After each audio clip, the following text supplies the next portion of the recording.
বিসমিল্লাহির রহমানির রহিম।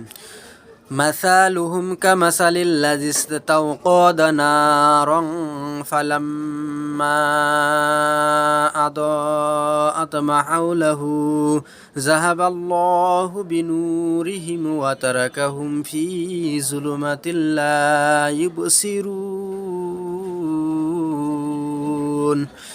সুম্মুম বুকুমুন উময়ুন ফাহুম লা ইয়ারজিউন। আল্লাহ রব্বুল আলামিন এত আয়াতে মুনাফিকদের অন্তরে লুকায়িত মুনাফিকিকে প্রকাশ করে তুলে ধরেছেন। মাসালুহুম কা মাসালিল্লাযী ইসতাওকাদা নারান, তাদের উদাহরণ হলো ওই এক ব্যক্তির ন্যায় যে আগুন প্রজ্বলন করলো, আগুন জ্বলাইলো। অর্থাৎ মুনাফিকদের উদাহরণ ওই ব্যক্তির ন্যায় যে কোনো এক ব্যক্তি আগুন জ্বালাইলো। ফালাম্মা আদাআত মা হাওলাহু, এবং তার চারপাশ আলোকিত হলো। যাহাবাল্লাহু বিনূরিহিম, এতপর আল্লাহ রব্বুল আলামিন সে আলোকে কেড়ে নিলেন।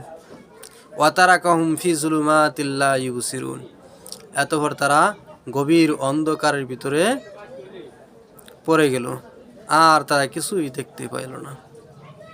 এই আয়াতে আল্লাহ রব্বুল আলামিন এই কথাই বুঝাইছেন যে মুনাফিকগণ যখন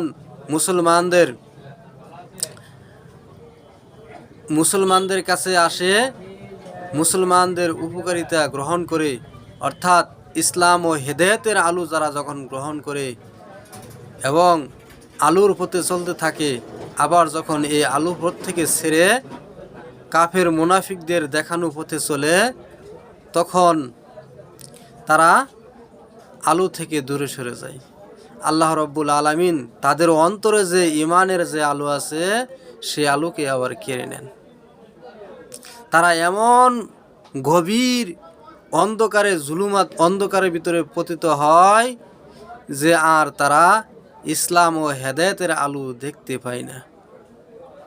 সুম্মুম বুকুমুন উময়ুন ফাহুম লা ইয়ারজিউন, তারা বধির, বুবা, অন্ধ, আর তারা কিছুতেই ইসলামের পথে ফিরে আসবে না। এখানে আল্লাহ রব্বুল আলামিন তাদেরকে বধির, বুবা, অন্ধ বলেছেন তাদের বাহ্যিক দৃষ্টিতে না, তাদের অন্তরের হালতকে বুঝাইছেন। তারা বধির, কিছুই শোনে না, অর্থাৎ কোরআন ও হাদিসের বাণী তারা অন্তর থেকে শোনে না। তারা এই সত্যকে শুনেও গ্রহণ করে না, বোবা, একেবারে বোবা, তারা এই সত্যকে গ্রহণ করে না। আর তারা অন্ধ, তারা সত্যকে, কোরআন ও হাদিসের বাণী যে সত্য, এটা তারাও শুনে দেখেও তারা দেখে না। এই দিক দিয়ে তারা অন্ধ। তারা কাফের ও মুনাফিকদের নির্দিষ্ট নিয়ম নীতি অনুসারে তারা তাদের জীবন পরিচালিত করে। তারা আল্লাহর দেওয়া বিধান, কোরআন ও হাদিস অনুসারে জীবন যাপন করে না। তাই তারা বোবা, অন্ধ, বধির। তারা ইমানের আলো থেকে, হেদায়েতের আলো থেকে বোবা, বধির, অন্ধ। আর তারা কখনোই এই ইমানের আলোর ভিতরে ফিরে আসবে না, আর তাদের কপালে তওবা জুটবে না। আল্লাহ তাআলা আমাদেরকে মুনাফিকির এই আলামত থেকে, মুনাফিকির এই চরিত্র থেকে আমাদেরকে হেফাজত রাখুন, আমাদেরকে হেদায়েত দান করুন। আমিন।